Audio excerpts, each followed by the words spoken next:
लह खंग गदोंग 4834। आज जब हम सोए पड़े थे और घर में भी अंधेरा था, तभी सोनम गंजे आ पहुंचा। पूछने पर बतलाया कि उसके सामान को रास्ते में से कोई उठा ले गया, जबकि उसे फेंककर पीछे की ओर भागते खच्चर को वह पकड़ने लौटा। यह भी कहा कि रात को वह पहाड़ में सोया था। उसकी इन बातों पर विश्वास न होता था, बल्कि और संदेह बढ़ता जाता था कि कहीं मारकर सामने लूटने के लिए तो नहीं आया है। हमारे पास 500 के पैसे भी हैं और कुछ दूसरे सामान भी। ऐसा संदेह करने का कारण था सोनम गंजे के जन्म स्थान के लोगों का स्वभाव। उसके देश में लूटमार सभी लोगों का पेशा है। यद्यपि सोनम गंजे का 4-5 वर्ष का रिकॉर्ड बहुत अच्छा रहा है, तो भी हम उसे अर्ध विक्षिप्त समझते थे। वह कहता भी था, मैं तो नदी में छलांग मारकर जान दे दूंगा। इस प्रकार आज रास्ते भर हम लोग सशंकित और सजग ही चलते रहे। स्तंगलुंग मठ से प्राय 1.5 मील तक साधारण ढालू भूमि पर चलकर एक सूखे पत्थरों को जोड़कर बनाए पुल से हम धार के बाएं हो लिए। रास्ते में पहाड़ के वक्ष में ढके एक मठ का फोटो लिया। जिस जगह हम चल रहे थे वह लहासा से 12,000 फीट अधिक ठंडा है, तो भी आज के पहाड़ जंगली गुलाब और करौंदे की झाड़ियों से खूब ढके थे। छोटी छोटी घास तो वर्षा के कारण होगी, किंतु बिच्छू घास तो 12 मासी है, जिसकी यहाँ बहुतायत है। चारों ओर हरियाली की अद्भुत शोभा है। हमारे काफिले में 2 नौकरों की बढ़ोतरी हुई। उन्हें हमने 2/3 सांग प्राय 9 आने रोजगार पर रखा है। 12 बजे हम लोग फुन दो के ब्रह्मपुत्र की उस शाखा के तट पर पहुंच गए जो लहासा होकर गुजरी है। यहाँ आदमियों के लिए लोहे की सांकल पर चमड़े से बांधी लकड़ियों का झूला है। सामान के लिए चमड़े की नाव या क्वा है। जानवरों के लिए तैरकर पार होना पड़ता है। हम लोग 2 घंटे के इंतजार के बाद क्वा से उतर सके। मंगोलिया और कनसू अर्थात चीन की ओर का यह प्रधान रास्ता है। यहाँ भी लकड़ी की नाव का इंतजाम करना चाहिए था। 6 ला पार करने के बाद ही पुरुषों के बालों में भेद दिखलाई पड़ता है। यह लोग खाम वालों की भांति सामने के बालों को कैंची से कटवाते हैं। जहाँ से इस पत्र को लिख रहा हूँ, वहाँ से आधे दिन के रास्ते पर ला ग्विस अर्थात ज्योत युगल है, जिसके पार होते ही हम होर देश में पहुंच जाते हैं। भोट देश के होते हुए भी वहाँ के स्त्री पुरुषों की पोशाक में बहुत फर्क है। 2 बजे हम लोग रवाना हुए। अब हम लहासा वाली नदी की बाईं शाखा के दहाने से चल रहे थे। यह धार तो पिछली धार से बहुत बड़ी है। खैरियत यही है कि इसे हमें पार नहीं करना होगा। इधर के पहाड़ों पर तो और भी अधिक झाड़ियाँ और हरियाली हैं। खेती के लायक जमीन होने पर भी खेत देखने में नहीं आते। नदी के पार एक आध जगह सरसों के पीले फूल दिखलाई पड़ते थे। हाँ, जगह जगह पहाड़ों पर चरती चमरियों के चलायमान काले दाग जरूर दिखलाई पड़ते थे। 2-1 जगह परित्यक्त ऊंचे घरों की पत्थर की दीवारें बतला रही थीं। किसी समय इधर अब से अधिक बस्ती थी। नदी की उपत्यका काफ़ी चौड़ी है। 2-3 जगह हमें होर प्रांत वाले मक्खन विक्रेताओं की लदी चमरियाँ मिली। यहाँ पर जो चमरियाँ शब्द बार बार आ रहा है, इसका अर्थ होता है याक। 2-3 जगह तीर्थाटक भिखमंगे भी मिले। होर की 2-3 तीर्थाटिकाओं के फोटो लेने का भी हमने प्रयत्न किया। 5 बजे हम उस स्थान पर पहुंचे जहां से रेडिंग का रास्ता मंगोलिया के रास्ते से अलग होता है। यहाँ एक मंदिर है जिसे रिक्स गुसुम सगोनपो का लह खंग अर्थात देवालय कहा जाता है। लोग कहते हैं इसे स्रोंग वचन सगमपो ने बनवाया था। स्थान तो महत्वपूर्ण जरूर है, तो भी देवालय इतना पुराना नहीं होगा। हाँ, यह 11वीं-12वीं शताब्दी से इधर का भी नहीं हो सकता। मंदिर के भीतर बुद्ध की 2 सुंदर मूर्तियां हैं। कुछ और मूर्तियों के अतिरिक्त एक एकादश मुख अवलोकितेश्वर की भी मूर्ति है। लह खंग अर्थात देवालय पहाड़ के उस कोने पर है जहाँ से मंगोलिया का रास्ता मुड़ता है। बगल के गृहपति ने स्वागत पूर्वक हमें अपना सबसे अच्छा कमरा दिया। इस कमरे में आसन और चाय की चौकियों के अतिरिक्त दीवारों पर कितने ही चित्रपट और एक कोने में सजाकर रखी पद्म संभव की मूर्ति है। किटसन लैम्प के सहारे हमने एक फोटो लेने का प्रयत्न किया। आ जाए तब है। यहाँ से रेडिंग 5 मील के करीब है। कल सवेरे ही वहाँ पहुँच जाएंगे। रेडिंग 5:08:34। हमारी घड़ी से 7:30 बजे और नातीला की घड़ी से 7:45 बजे हम लोग रवाना हुए। आकाश मेघाच्छन्न था, छोटी छोटी फुहारें पड़ रही थीं। ला ग्विस की ओर से आने वाली धार को पार कर हम बड़ी धार की दाहिनी ओर से ऊपर की ओर चढ़ने लगे। आज का भी पहाड़ झाड़ियों और घास से ढका था। नदी की दूसरी ओर चमरी अर्थात याक चराने वाले डोकपा लोगों के तंबुओं से धुआं निकल रहा था। रास्ते में दो चार जौ के खेत भी देखे। पुराने परित्यक्त खेतों की मेड़ों से मालूम होता था कि किसी समय इधर अधिक खेत थे। प्राय 3 मील चलने के बाद देवदार के एक आध छोटे वृक्ष दिखाई पड़ने लगे। मील भर रहने पर तो पहाड़ में हजारों हरे हरे देवदार थे। इधर देवदार काटने की सख्त मनाही है, इसलिए यहाँ इतने वृक्ष दिखाई पड़ते हैं। सर्दी के बारे में पूछने पर मालूम हुआ कि यहाँ की यह बड़ी नदी भी ऊपर से जम जाती है और आदमी तथा जानवर आसानी से इस पार से उस पार जा सकते हैं। उस वक्त देवदार की हरियाली को छोड़कर और कहीं हरियाली देखने में नहीं आती। लहासा से यह स्थान अधिक ऊंचा है, इसमें तो संदेह नहीं, लेकिन आश्चर्य यह है कि यहाँ के पहाड़ों पर जितनी हरियाली दिखलाई पड़ती है उतनी लहासा वाले पहाड़ों पर नहीं। हमने एक मानी पार की, फिर देखा हमारे दो साथी एक छोटी चट्टान पर पत्थर के टुकड़ों को मार रहे हैं और साथ ही कहते जा रहे हैं, चाफू माफू, चाय प्रदान करो, मक्खन प्रदान करो। मालूम होता है सभी श्रद्धालु यात्री यहाँ पर चाफू माफू करते हैं, तभी तो इस छोटी सी चट्टान पर 50 गोल गोल गड्ढे हो गए हैं। पहले तो गोल गड्ढों को देखकर मेरा माथा ठनका। कहीं लहासा के पुरातन लेख वाले शिला स्तंभ की भांति यहाँ भी तो किसी पुराने लेख को कूटा नहीं जा रहा है। लेकिन पीछे यह देखकर संतोष हुआ कि इस चट्टान पर लेख नहीं है। एक घुमाव को पार करते ही देवदार के घने जंगल में रेडिंग गुम्बा सामने आ गई। हमारे साथियों ने अपनी पिस्तौल और बंदूक को हाथ में ले लिया, क्योंकि हथियार को बिना हाथ में लिए इस गुम्बा के भीतर जाना निषिद्ध है। पश्चिम वाले विशालकाय स्तंभ के पास पहुंचकर हमने रेडिंग रिम्पोछे की चिट्ठी भीतर गुम्बा के अफसर दे छंग के पास भेजी।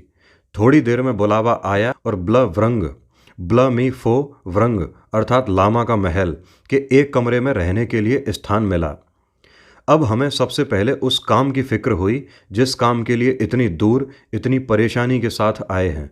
धर्मवर्धन ने जाकर पूछा तो मालूम हुआ कि रेडिंग रिम्पोछे ने पत्र में सिर्फ ठहरने के लिए अच्छा स्थान देने को लिखा है। मुझे तो इस बात पर पहले विश्वास न होता था, और विश्वास करने को जी क्यों चाहे।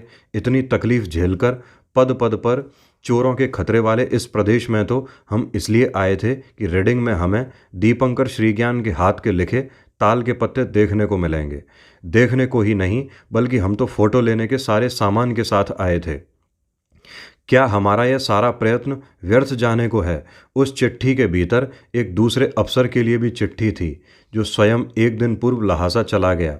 साथियों को ख्याल हुआ शायद उसमें कुछ हो। उपस्थित अफसर दूसरे की चिट्ठी को फाड़ने से डरता था, किंतु हम लोग समझते थे उसमें भी हमारे ही बारे में कुछ लिखा होगा। हमें रिम्पोछे महाशय ने सिर्फ पत्रवाहक थोड़े ही बनाया होगा। आखिर उसे भी खोला गया, पर उसमें हमारे बारे में कुछ भी नहीं था। वह उनका व्यक्तिगत पत्र था। वास्तव में मुझे तो दूसरे पत्र के खोल लिए जाने पर मालूम हुआ कि यहाँ के अफसर को एक अलग भी पत्र था। यदि यह पहले मालूम हुआ होता तो मैं दूसरे पत्र को खोलने की सलाह न देता। अब जरा पत्र का इतिहास सुन लो। पिछली यात्रा में जब रेडिंग रिम्पोछे सेरा विहार में पढ़ते थे, तभी उन्होंने मुझसे कहा था कि उनके विहार में दीपंकर के हाथ की कुछ पुस्तकें हैं। रेडिंग चलने पर वे उन्हें दिखाएंगे। उस समय रेडिंग रिम्पोछे तिब्बत के राजा नहीं हुए थे। अब की बार जब उनसे मिला तब यह चिट्ठी मिली, और उस चिट्ठी में पुस्तक का जिक्र नहीं। यदि मुझसे यह बात लहासा में कह दी गई होती तो शायद मैं ऐसी खतरनाक यात्रा को न करके इस समय को किसी दूसरे मठ में लगाता।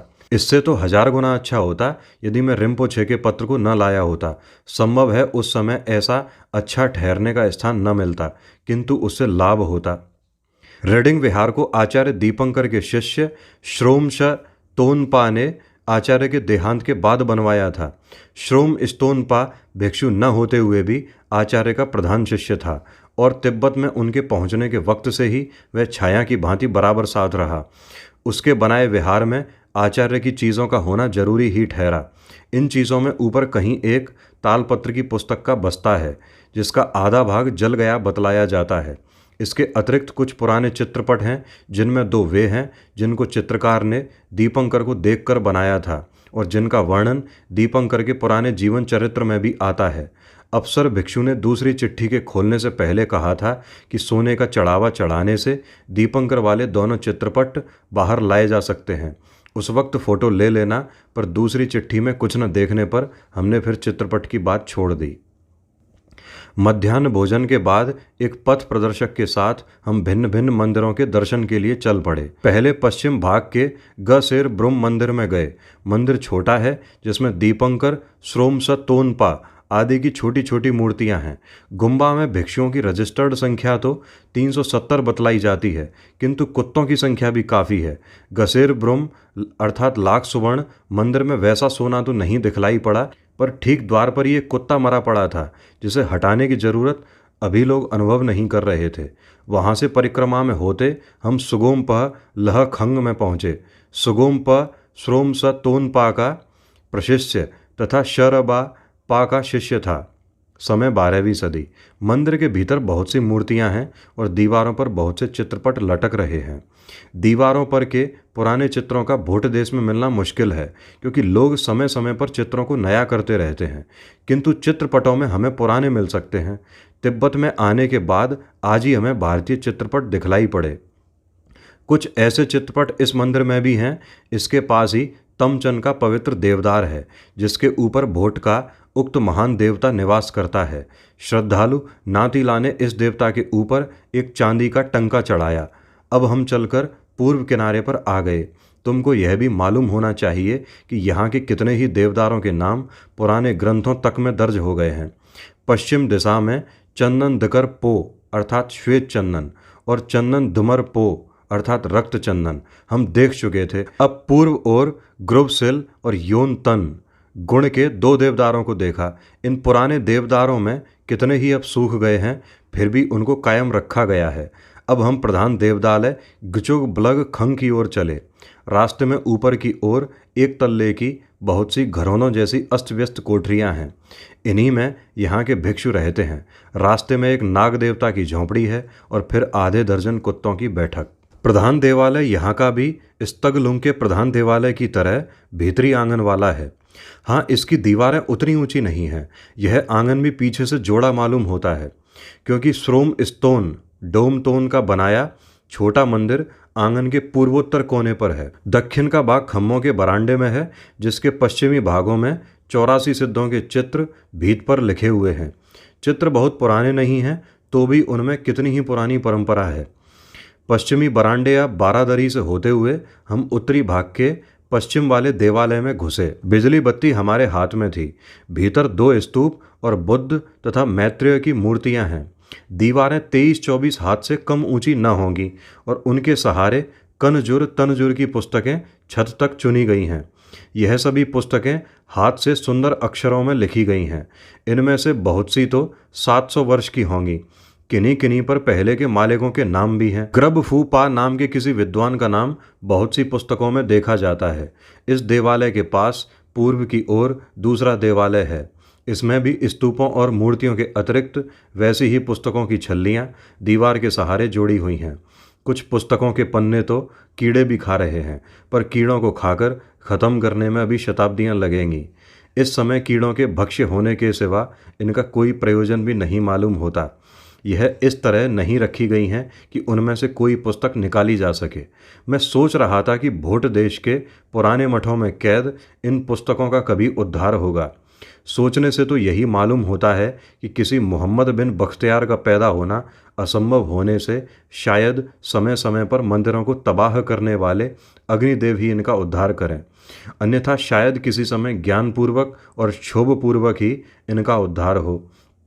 तीसरी बात अधिक जचती है, किंतु अभी तो उसके लिए बहुत क्षीण सी लाली पूर्व की ओर दिखाई पड़ती है। फिर सोचने लगा, क्या नालंदा और विक्रमशिला में भी शताब्दियों से एकत्रित ताल की पोथियों को इसी प्रकार रखा गया होगा, जबकि मोहम्मद बिन बख्तियार की फौज आग और तलवार लेकर उनके द्वार पर पहुंची थी, पर ऐसी छल्ली बनाने में ताल की पुस्तकों का आकार बाधक था। अंत में हम सबसे कोने वाले पुराने मंदिर में गए। यह औरों की भांति विशाल नहीं है, पर डोम तोन का बनवाया होने से यह परम पवित्र है। इसके भीतर प्रधान मूर्ति मंजु वज्र की एक छोटी सी पीतल की मूर्ति है। यह मूर्ति ख्रोफू लोचव के पास थी। यही वह लोचव है जो सन 1200 में विक्रमशिला के प्रधान आचार्य शाक्य श्रीभद्र को नेपाल से भोट ले आया था। पश्चिम ओर की दीवार पर प्राय 5-6 हाथ ऊपर कांच लगे 2 बक्सों के भीतर दीपंकर श्री ज्ञान के वे 2 चित्र हैं, जिन्हें चित्रकार ने उन्हें देखकर बनाया था। दक्षिण ओर के चित्रपट में आचार्य के बाएं हाथ में एक तालपत्र की पुस्तक है और दाहिना हाथ उपदेश मुद्रा में है। चेहरे पर बुढ़ापा तथा खोपड़ी और मुंह का लंबापन भी बतलाते हैं कि उक्त कथानक में कुछ सत्य का अंश है। वैसे तो तुम जानते ही हो कि सभी धर्म स्थान झूठ के अड्डे हैं। शायद उतनी झूठी कथाएं और जगह नहीं मिलेंगी जितनी धर्म के दरबार में। धर्म वस्तुतः झूठ की आयु को लंबा करने में बड़ा सहायक होता है। बढ़िया बात है ये। इस मंदिर में भी झूठ का एक बड़ा भारी इश्तिहार है। वर्तमान रेडिंग लामा के, जिनकी आयु इस समय 22 वर्ष की है, पैर का एक काले पत्थर पर निशान कांच के भीतर रखा हुआ है। श्रद्धालु भक्तों से कहा जाता है कि बचपन में लामा रिम्पोछे ने पैर को सहज स्वभाव से पत्थर पर रख दिया था और उस पर यह निशान उतर आया। यदि समंतकूट और नर्मदा नदी की पहाड़ी पर बुद्ध के बड़े बड़े पाद चिन्ह उतर सकते हैं, तो यहाँ एक अवतारी लामा के छोटे से पद चिन्ह उतरने में कौन सी असंभव बात हो सकती है। यदि भगवान अपने भक्तों के झूठ के इस तूफान बदतमीजी को देखते तो क्या कहते। अब हम दूसरे नंबर वाले मंदिर के द्वार के बाहर के स्तंभागार में आए। रेडिंग के पुराने चित्रपट आजकल यही टांगे गए हैं। इन चित्रपटों की संख्या दर्जन से अधिक है। सभी चित्र अजंता की चित्रकला से अभिन्न हैं। मुझे तो आशा न थी कि अजंता से इतनी समानता रखने वाले चित्रपट यहाँ हो सकते हैं। 2 में तो अजंता के प्रसिद्ध बोधिसत्व जैसी खड़ी तस्वीर है। वही आभूषण, वही बंकिम ठवनी, वैसे ही कम और सुंदर आभूषण, वैसी ही विशाल भुजाएं और वक्ष, वैसा ही उदर प्रदेश। फोटो लेने की अनुमति न होने से मैं उनकी नकल भारत नहीं ला सकता। इसका बड़ा अफसोस रहा। स्थान पर लौटकर मैंने धर्मवर्धन को एक चित्रपट की नकल करने के लिए भेजा। उन्होंने अभी सिर को भी पूरा नहीं उतारा था कि हुक्म आया, रेडिंग रिम्पोछे के पत्र में अनुमति नहीं है, इसलिए नकल नहीं कर सकते। आज के बर्ताव से चित्त को अत्यंत क्षोभ हुआ। रेडिंग के लिए बहुत खेद हुआ। यदि उन्हें मंजूर न था तो लहासा में ही क्यों नहीं कह दिया। हाँ, कहकर वैसा पत्र लिखना कभी भद्रोचित नहीं कहा जा सकता। इस मठ में एक बार आग लगी थी जिसमें ये चित्रपट बाल बाल बचे हैं। नहीं कहा जा सकता कि भारतीय कला की अमूल्य निधि और दीपंकर के हाथ की यह पवित्र पुस्तक, जिसमें शायद उनकी हिंदी में रचित वज्रासन वज्र गीत भी हो, न जाने कब इन नादान रक्षकों के हाथ से सर्वदा के लिए नष्ट हो जाए। जब दूसरी ओर ख्याल करता हूँ तो मुझे ऐसे क्षोभ का कारण भी नहीं मालूम होता। प्रभुता पाकर ऐसा भाव होना संसार में सर्वस्व देखा जाता है।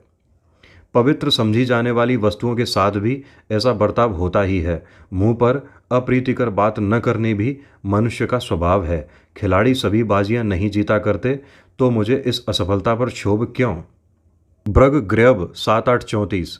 कल सवेरे रेडिंग से प्रस्थान करते वक्त एक बार फिर प्रधान देवालय देखने की इच्छा हुई। पहले लिखने में हमने गलती की। उत्तर ओर 3 देवालय हैं, जिनमें सबसे पश्चिम वाला मैत्रेय देवालय कहा जाता है। बाकी 2 गुसुंग रब द्वुसमा और गुसुंग रब शर्मा कहे जाते हैं। दूसरी बार जाने का मतलब था उन पुराने चित्रपटों को एक बार फिर देख लेना, लेकिन उस वक्त वहाँ मठ के भिक्षु बैठे पाठ करते और सत्तू खाते थे। इन चित्रपटों को यहाँ के लोग ग्यरथंग अर्थात भारतीय चित्रपट कहते हैं। इनकी संख्या 16 है। कुछ छोटे चित्रपट भी भारतीय ढंग के हैं। सन 1239 में चंगेज खां के सेनापति दोती ने रेडिंग मठ को जला दिया था, इसलिए उससे पहले की चीज़ों में यह चित्रपट और कुछ ही और चीज़ें हो सकती हैं। उसी समय उक्त सेनापति ने ग्यर्ल खंग को भी जलाया था। ग्यर्ल खंग के बारे में लिखते वक्त मैंने लिखा था, कहते हैं तुर्कों के युद्ध के समय मंदिर में आग लगा दी गई थी। समझ में नहीं आता तुर्क कब इधर आए। अब मालूम होता है ग्यर्लह खंग का पहला नाम ग्यल खंग राजगृह था। वहाँ का पाषाण स्तंभ भी इस बात की पुष्टि करता है। तुर्कों से वहाँ के लोगों का मतलब मंगोल लोगों से ही है। मंगोलिया की ओर से आने वाली सेना का रास्ता भी तो इधर से ही था। रडिंग से चलते वक्त आकाश मेघाच्छन्न था। आगे चलने पर बूंदाबांदी भी शुरू हुई। रास्ते में एक आध जगह चमड़ी के हलों से खेत जोते जाते देखे। यह शायद हमारे यहाँ के माघ पूस की जुताई की भांति खेत को अधिक उपजाऊ बनाने के लिए होगा। 12 बजे हम फिर फुनदो के घाट पर पहुँचे। उतरने में बहुत देर न लगी। उस दिन फुनदो ही में रहना था। स्तंग लुंग से लिए दोनों आदमियों को छोड़ना था, इसलिए एक आदमी की जरूरत थी। चंदन कौर के लिए 9.5 सांग प्राय 2.5 रुपये तय हुआ। सीधे जाने से 2 दिन का ही रास्ता है। आज लंबी मंजिल थी और 6 लाख की बड़ी जोत को पार करना था, इसलिए 7 बजे ही रवाना हुए। आखिरी 5 मील के रास्ते को छोड़ बाकी पहले ही वाला रास्ता था। नए रास्ते में रिनछेन ब्रग अर्थात रत्नशिला मठ मिला। हमारा नया नौकर जल्दी गन्नन छौक कोर पहुंचाकर लौटना चाहता था, इसलिए वह नाक की सीध पर आगे आगे खच्चर ले जा रहा था। सामने एक पहाड़, कुछ स्तूपों सहित एक मठ देखा। उसने समझा यही पोतो है और हमें लेकर 3 बजे वहां पहुंच गया। पूछने पर मालूम हुआ यह तो ब्रग ग्रव अर्थात पृष्ठशिला विहार है। इस मठ का संस्थापक ब्रग ग्रव प डोमतोन के शिष्य पोतो प का समकालीन था। इस प्रकार मठ की प्रथम स्थापना 11वीं सदी में ही हुई थी, पर उस समय का मठ कुछ नीचे था। आजकल इस मठ में एक अवतारी लामा रहता है। इससे पहले का तीसरा लामा बड़ा सिद्ध समझा जाता था। उसी की समाधि वाले घर में हम लोगों का आसन लगा। समाधि नहीं, एक छोटे से स्तूप के अंदर लामा का मृत शरीर ही पद्मासनासीन रखा हुआ है। इस प्रकार के सुरक्षित रखे मृत शरीर को यहाँ वाले मृत दौड़ कहते हैं। मर जाने पर शरीर को नमक के भीतर रख दिया जाता है। 2 महीने में शरीर सूख जाता है। फिर शरीर पर एक प्रकार का लेप करके स्तूप में रख दिया जाता है।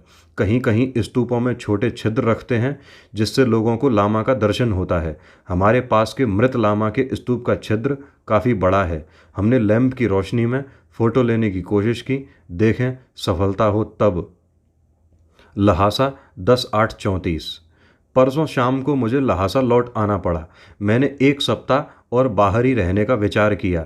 पोतो, गंदन छोकोर, येरवा जैसे मठ तथा भोट सम्राटों के समय के 2 पाषाण स्तंभों को देखना जरूरी था, किंतु परसों सवेरे हमारे सोनम ग्यंजे पर फिर पागलपन आ गया। उसने और जगह जाने से इनकार ही नहीं कर दिया, बल्कि वह अपनी लंबी तलवार पर हाथ रखने लगा। भोट में वैसे भी मनुष्य का प्राण बहुत मूल्य नहीं रखता, और यह आदमी तो मनखम प्रदेश का रहने वाला है, जहाँ पर लोग मृत्यु से खेल करते हैं। इन्हीं कारणों से दीर्घ और कठिन चढ़ाई चढ़कर प्राय 30-32 मील की दौड़ लगा 8 अगस्त को मैं लहासा चला आया। तुम्हारा राहुल सांकृत्यायन।